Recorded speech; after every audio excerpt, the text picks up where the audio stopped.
Alô, torcida americana, bom dia, boa tarde, boa noite. Meu nome é Bruno Valverde e este é o podcast Coração Verde e Branco, o seu podcast de quinta.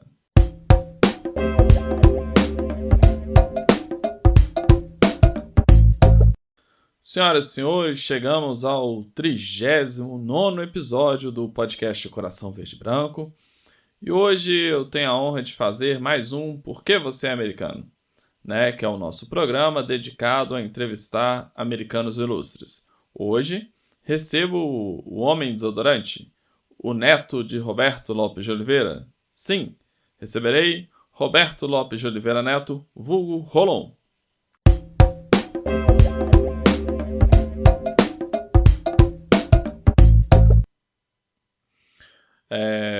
Rolon, durante muito tempo, eu também usei as minhas iniciais, assim, né? BAV, né? BAV. Eu era adolescente e tal, então gostava lá do Bavi the Catman, ou simplesmente Bavi the Cat, né? Em homenagem ao grande Ick the Cat e ao Batman, né? Então hoje, nem tão adolescente, assim, né? Na verdade, pra ser sincero, eu usei isso até uns 20 e poucos anos. Bem, então hoje teremos a entrevista do Rolon pelo Bavi, né? Vamos lá. Primeiro, Rolon, eu gostaria que você se apresentasse aí para nossa audiência, né? Se é que alguém ainda não te conhece lá das participações no Decadentes, contando um pouco aí de quem você é, de onde vens, para onde vais. Fala, Brunão. Primeiro, muito obrigado pelo convite, pela oportunidade de participar aqui do Coração Verde e Branco, podcast que semanalmente estamos lá acompanhando e ouvindo as opiniões. Falar um pouco de mim, americano, nasci aqui em BH mesmo, já morei em alguns lugares, já morei em Uberaba, Araxá, São Paulo e em 2021 mudei para João Pessoa. Não deu muito certo, acabei voltando todas as vezes aqui para Belo Horizonte. Trabalho na área de finanças, controladoria, tesouraria, todas essas áreas correlatas. Sempre trabalhando no setor automobilístico aqui em Belo Horizonte, algumas escapadas, mas sempre muito focado nessa área. Uma curiosidade,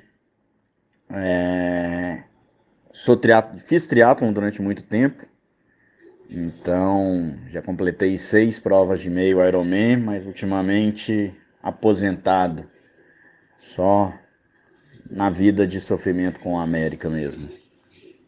Rapaz, essa sua experiência aí como triatleta certamente te ajuda a suportar as raivas e alegrias que nosso América te submete, não é verdade? Ah, e essa vida com a América, né? Você se tornou. De onde que vem essa paixão pela América, né? Vem lá desde Roberto Lopes de Oliveira, o primeiro, The First, né? Ele também já era americano. Conta aí pra gente então, por que você é americano?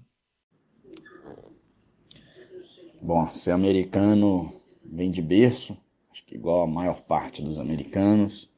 Meu avô americano desde pequeno, fazia de tudo para levar os netos para a independência, levava os filhos, levava a família. Desde a época da antiga independência, ele chegou inclusive a trabalhar algum tempo vendendo produtos como ambulante ali dentro do antigo Independência. Minha primeira lembrança dentro do estádio remete a 1997, naquele jogo contra o Vila. Nós fomos campeões da Série B. Lembro que estava com meu pai, meu avô e todo mundo. Depois do jogo, quando todo mundo invadiu o campo, a primeira reação de criança foi tentar invadir o campo. Meu pai foi junto, caiu nessa cilada também. Fomos todos parar no gramado. Depois conheci um amigo, na verdade, primo de um amigo meu, que era americano. Começamos a combinar de ir assistir aos jogos e tudo mais. Então, desde 2009, voltei efetivamente a acompanhar os jogos em loco lá no Independência. Aquela campanha de campeonato da Série C, com muita festa, as caminhadas que eram feitas saindo da Praça 7 em direção à Independência, conhecendo mais gente, conhecendo o pessoal da torcida, indo para comemorações na Savassi e tudo mais. Me afastei um pouco quando fui morar em João Pessoa também, estava na época da pandemia, então era pouco jogo que podia ter torcida, mas eu vi que o América na Libertadores, eu morando longe, eu comecei a sentir um pouco de falta dessa energia de visitar a Independência. Ultimamente, depois que abriram o Portão 6, tenho um pouco mais de contato com o pessoal da Barra, tenho acompanhado de lá, quando não, estou com o pessoal da turma da escada ali no meio do P3. Legal que você fala de sua ascendência americana, mas pelo que você conta, o fator decisivo para você para fortalecer a sua torcida pela América foram as amizades, né? E a gente que vive fora de BH, quem já viveu fora, né? Passa por esses problemas aí, né? Longe do time, longe do estádio, longe dos torcedores, né? Então é sempre difícil achar ali algum americano para poder ter esse tipo de convívio, né? Que fortalece, né? Aproveito para mandar um abraço pro Alisson Fernandes. Sim, nós temos dois Alisson Fernandes na nossa torcida. Tem um que é famoso, que é o do Sodeca. Tem outro que é lá de São Paulo, né? Que entrou em contato esses dias querendo é, entrar num grupo de WhatsApp de americanos, né? Justamente por isso, porque vive sozinho lá em São Paulo, né? Aí eu indiquei para ele o grupo dos Decadentes e agora ele faz parte lá com a gente do grupo de WhatsApp dos Decadentes. Então, um abraço pro Alisson Fernandes, pros dois, na verdade. Bem, outra coisa que você disse foi esse, né, lance da turma da escada, né? Eu também gosto bastante do Portão 3, né? Sempre que posso eu gosto de ficar ali perto da Vacoelhada e tal, né? Foi onde eu me senti acolhido ali no estádio, né? É um lugar gostoso de estar, né? Só que às vezes eu fico meio incomodado, a gente tem que ficar sentado o tempo todo, né? E também não quero incomodar ninguém ali, né? O público ali que quer ficar sentado, acho que é direito deles, né? Aí, quando a turma da escada apareceu, né? Eu nem sabia que era a turma da escada, mas eu gostei de ficar ali alguns jogos ali que você pode ficar em pé, né? Ficar perto da bateria da vacoelhada e tal. Eu acho legal. E quando eu vou com a minha esposa, eu posso ficar lá, ela fica sentada, então todo mundo fica satisfeito ali, né? Agora tem uma passagem muito interessante sua com a América, que foi a viagem para o Tocantins, né? Na primeira rodada da Copa do Brasil desse ano. Eu acompanhei um pouco pelo Instagram e também você contando a experiência lá no grupo de WhatsApp dos Decadentes. Mas eu gostaria que você, então, contasse, né, com mais detalhes, como que foi essa experiência. Essa história de Tocantinópolis foi uma loucura. Desde quando começou a disputa de Libertadores, Sul-Americana, eu estava tentando ir para algum jogo presencialmente como torcida visitante. E aí cheguei depois de um América Atlético em casa, pesquisei a passagem, vi que estava com preço bom. E aí tentei levar essa loucura pro meu pai. Ele acabou animando. Nós fomos daqui para lá, especialmente para conhecer Imperatriz e Tocantinópolis e participar desse jogo. Foi uma viagem bem estranha. Nós saímos daqui 11 horas da noite de segunda-feira. O jogo era terça-feira, 19 horas. Ficamos a terça-feira inteira em Imperatriz e conseguimos ficar no mesmo hotel dos jogadores, conhecemos um pouco mais a cidade. Encontramos umas 3 vezes o time ali pelo hotel, café, almoço, nessas horas. Alugamos um carro, fomos de carro, uma estrada horrorosa que liga o Maranhão ao Tocantins. Tem a fatídica balsa, foi um momento que a gente encontra com a torcida, com a polícia que está indo trabalhar e tudo mais. Aquele estádio raizão mesmo, cachorro, barraquinha de comida, uma atmosfera bem bacana de acompanhar. E aí, aquele momento que a América sai com 1-0, começa a levar pressão, a gente já pensando, não é possível que nós vamos viajar para tão longe para voltar desclassificado da Copa do Brasil. Cai a luz e aí vem outro pensamento, 10, 15, 20 minutos, meia hora sem luz, a gente já pensando, vamos ter que ficar aqui ou ir embora sem ter nem terminado o jogo. E aí A gente conversando com várias pessoas, eles falando que a cidade cresceu demais, o estádio era afastado, a cidade já chegou no estádio e aí não tem estrutura que aguente tanta energia elétrica. E a gente já pensando que não iam conseguir religar a luz, mas enfim conseguiram. Empatamos, voltamos classificados e aí foi a correria de voltar. A gente tinha que estar em Imperatriz para pegar as coisas no hotel, para embarcar no voo de 2h30 da manhã. O mesmo voo que o time voltaria, então a gente imaginava que ia dar tempo, que eles ainda iam ter que tomar banho, trocar de roupa e pegar o ônibus para voltar. Enfim, chegamos com tempo, conseguimos jantar ainda, comer um hambúrguer na correria lá em Imperatriz e voltamos no mesmo voo, chegando aqui 5h30 da manhã. A quarta-feira foi aquela velocidade -2 para aguentar terminar o dia. Mais uma experiência muito bacana.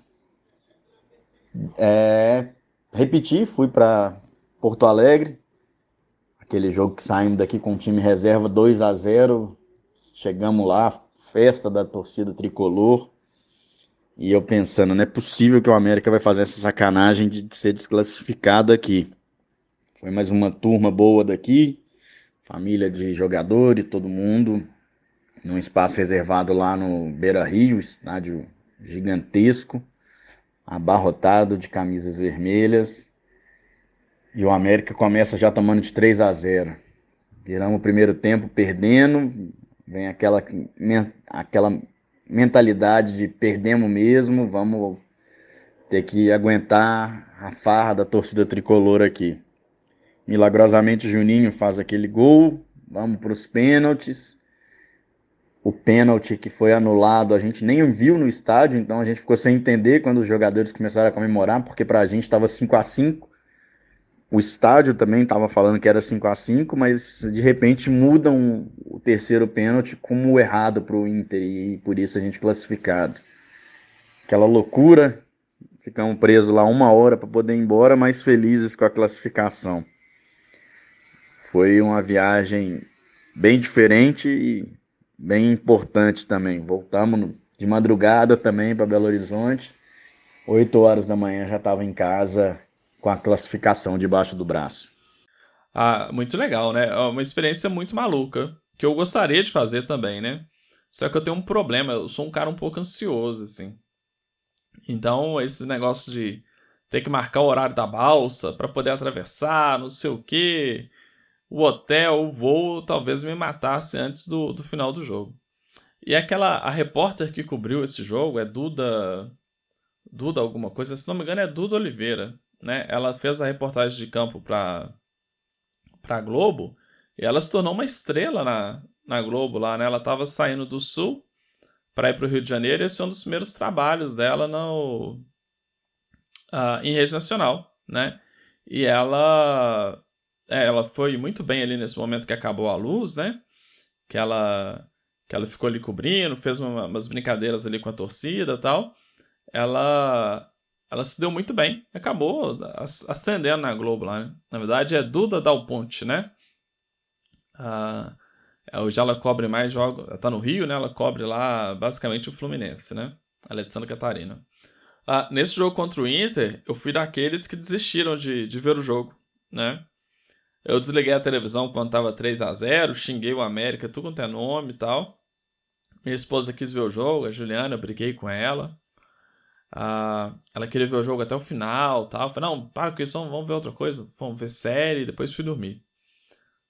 E foi quando eu fiz a promessa, né? Que eu nunca mais, se o América ganhasse, nunca mais eu ia ver jogo do América. Bem, tive que quebrar a promessa e tal. Porque a América ganhou, né? Ela me acordou no outro dia e me contou. Fui correndo ver o VT do jogo e saber o que eu tinha perdido. E você já foi, ô Rolon, em outro estádio raiz, tipo o do Tocantinópolis? Como é que é a sua experiência com estádios aí?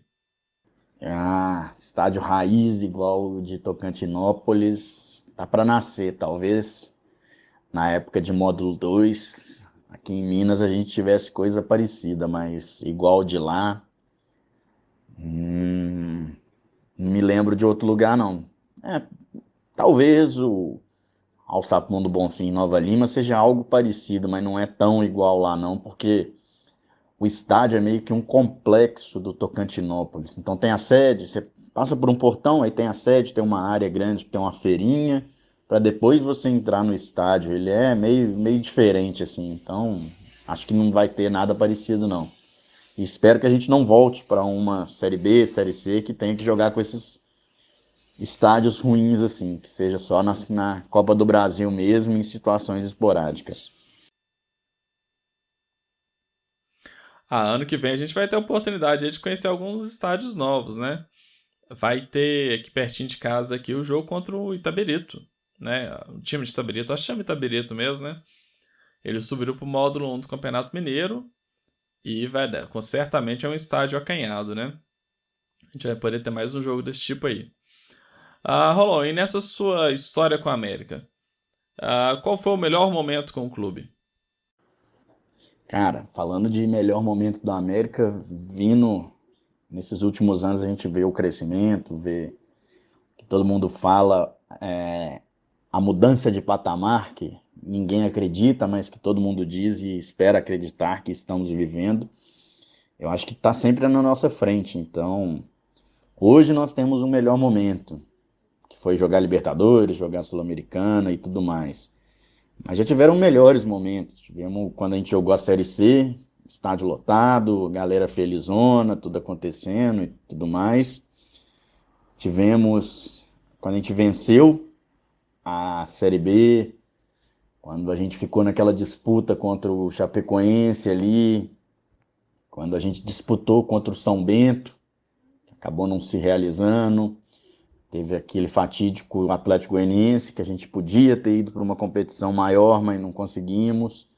Então eu acho que tem que aproveitar e viver um dia após o outro mesmo, porque vai ser sempre um melhor momento lá na frente.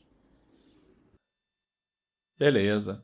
Bem, então, como tem o melhor, também tem o pior, né? Eu fiz um veto aqui ao Marcão, depois da entrevista com o Marcão, que a gente não poderia mais falar do jogo contra o São Bento. E o que você acha? O pior momento é o São Bento? Você quer falar da sua experiência com o São Bento? Ou tem outro pior momento? Ixi, falar de pior momento, não tem como não se lembrar do São Bento, que foi uma história meio que fora da curva para mim. Eu já estava programado de viajar de férias com um amigo meu, a gente ia para Morro de São Paulo, passar uma semana lá. A gente viajaria no sábado antes do jogo, que foi o jogo contra o Guarani, lá em Campinas, e voltaria para o jogo do São Bento, mas eu chegaria depois do jogo aqui. Eu falei, não, gente, não vai classificar para nada, vai chegar sem chance nenhuma e tudo mais. E na época estava numa fase ruim quando eu comprei a passagem, mas no sábado a América vai em Campinas, ganha do Guarani, e aí eu chego no aeroporto para embarcar ainda para Salvador. Eu falei, quer saber, eu vou trocar essa passagem. Adiantei, ao invés de pegar um voo à tarde, peguei na hora do almoço, troquei a programação inteira do domingo. Falei, vou chegar pelo menos para o segundo tempo e comemorar a vitória lá no Independência. Tava dando tudo certo, sem atraso. Cheguei em Confins, o jogo tava para começar. Peguei meu carro no estacionamento, voltei em casa para deixar a mala e tudo mais. Entre o trajeto da minha casa para o Independência, igual o Jairo sempre fala, são 2 DDDs que eu tenho que voltar para chegar em Belo Horizonte. 2-0, 1-0 para o São Bento. No tempo de tentar achar uma vaga ali no entorno da Independência, lotado. 2-0, mas falei, não é possível que o América vai fazer isso comigo, né? Cheguei, parei o carro, na hora que eu entrei já estava aquele clima de velório e todo mundo meio desanimado com o time. Mas valeu a pena, foi uma correria, uma loucura, mas repetiria e faria de novo com certeza. Mas espero que não aconteça. Não tem jeito. O São Bento é o pior momento na vida de todo americano, né? Eu também tive um desafio logístico naquele jogo, né? Na época eu estava estudando em Campinas. Eu ia para Campinas quarta à noite e voltava sábado de manhã. Então eu saí daqui de Ouro Branco para Belo Horizonte de ônibus com a minha filha. Luísa tinha... Aquilo foi 19? Luísa tinha 3 anos. A gente correu pro Boulevard. Descemos, nem sei onde que a gente desceu. Fomos parar no Boulevard. Comprei o ingresso na loja e já ia viajar de noite, né? Aí eu voltei de Campinas, fiquei na casa da minha sogra e fomos todo mundo pro estádio depois, né? Foi o tempo de dormir um pouco e ir pro estádio. Tanto sacrifício de todo mundo, né? Pra gente ver o Felipe Conceição deixar o Ademir no banco. Até o finalzinho do jogo, né? Eu tenho certeza que se o Ademir tivesse entrado, a gente tinha ganho aquele jogo. Pelo menos empatado, que era o que eu precisava. Deixa pra lá. Agora eu vou pedir então para você montar a sua seleção do América com jogadores que você viu jogar. A seleção dos melhores jogadores.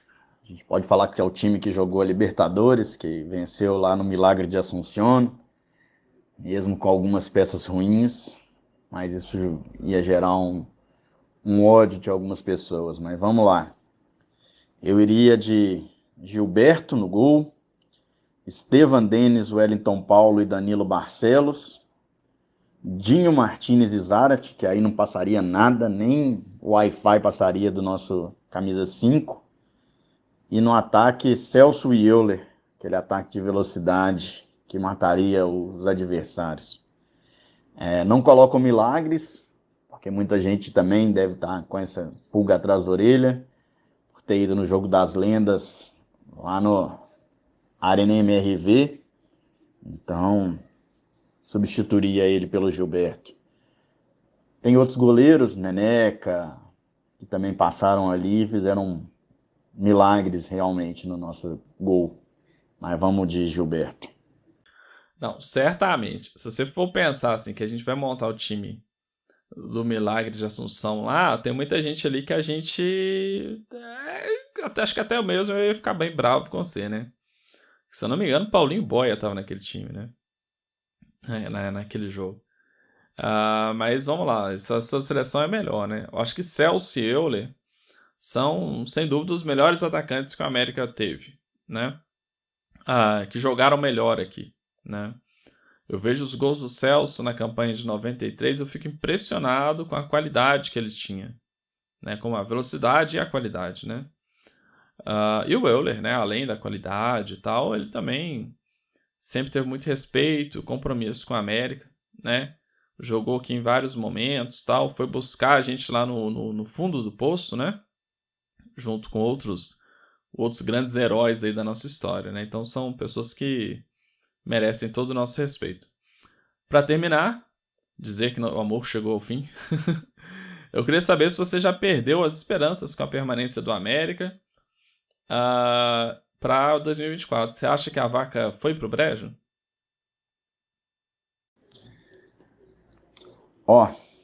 Assim, a gente começou a conversar sobre gravar essa participação, o time vinha mal e tudo mais, eu acabei demorando de conseguir participar e tudo mais, a gente está com 2 vitórias, estamos na data FIFA, espero que o time volte com a cabeça igual estava nos 2 jogos, com muita garra, eu acho que lutando, igual eles estavam lutando esses 2 jogos contra o Santos e São Paulo, isso nos dá uma esperança extra, eu acho que foi a famosa virada de chave que a gente estava esperando.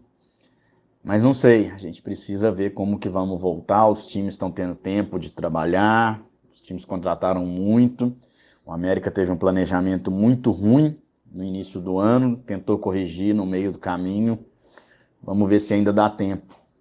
Mas a esperança do americano está sempre se renovando, então vamos lá. Como diz o Marcão do Castelo, eu estou cansado de ser enganado, então espero que esses 2 jogos não sejam uma virada de chave parcial e depois volte ao normal que estava no início do campeonato.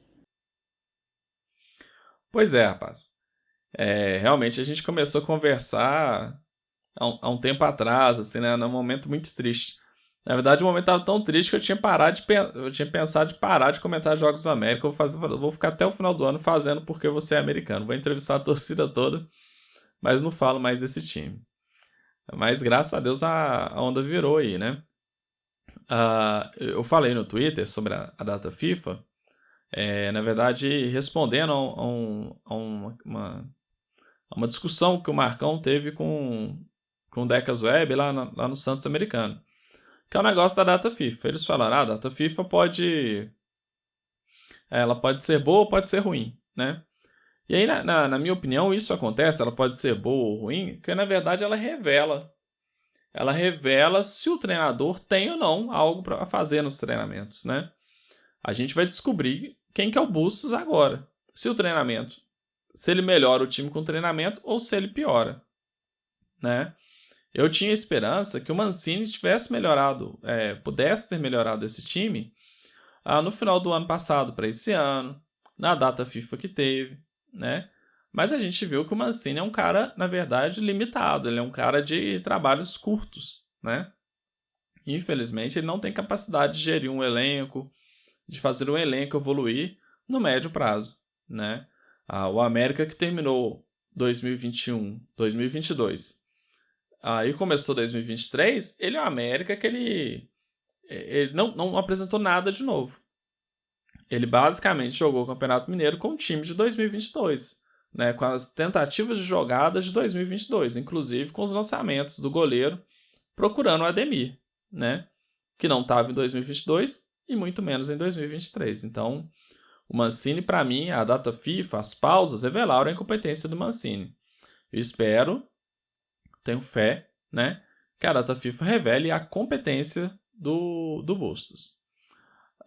E outra coisa que me empolga, né, que me anima com relação ao Bustos, essa frase pode soar um pouco mal, então desculpe, aos ouvidos mais sensíveis, é que ele parece um cara que aprende, né, e ele usa aquilo que ele aprendeu. Então, assim, o time, desde que ele chegou, só melhorou, né, então ele vê uma coisa boa, ele usa essa coisa boa.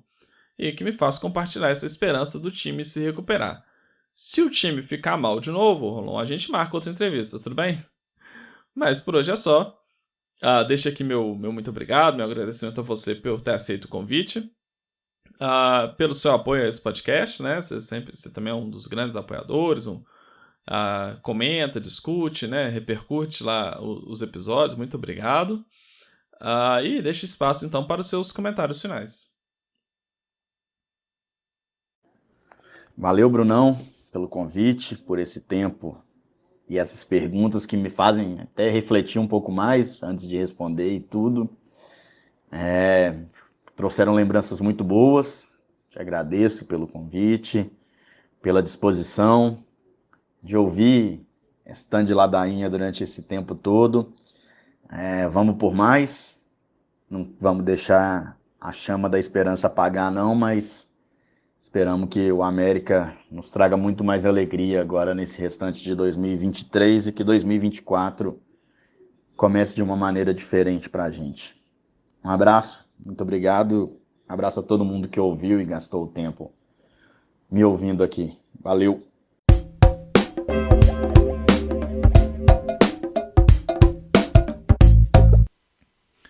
Pessoal, então, esse foi o Roberto Lopes de Oliveira Neto, a quem agradeço imensamente pela sua participação. Agradeço também a cada um de vocês que escuta esse podcast, que nos acompanha pelo YouTube, pelo Instagram coração.verdebranco, pelo Twitter Cor Verde Branco, né? No YouTube o nosso canal é o Coração Verde Branco também. Então, muito obrigado por quem curte, compartilha, fala para os amigos, dá joinha, todas essas coisas aí que vocês sabem muito bem, que ajudam o canal, né? Agradeço também aí o pessoal que interagiu ao longo da semana, pelos canais, por tudo que tem feito, pelos aqueles que contribuíram com Pix. A chave Pix para ajudar este canal é o brunovalverdeamerica@gmail.com, ok? Então é isso. Espero que a América tenha ganho o jogo de ontem, né? Eu estou gravando aqui na terça-feira, 12 de setembro. Espero que a América tenha ganho o jogo de ontem contra o Cuiabá e que a gente tenha subido, pelo menos empatado, né? Já tá legal. Que a gente tenha subido aí na classificação, que a gente possa ver as evoluções do Bustos aí no campeonato daqui pra frente, ok? Um abraço a todos, fiquem com Deus, tchau, tchau.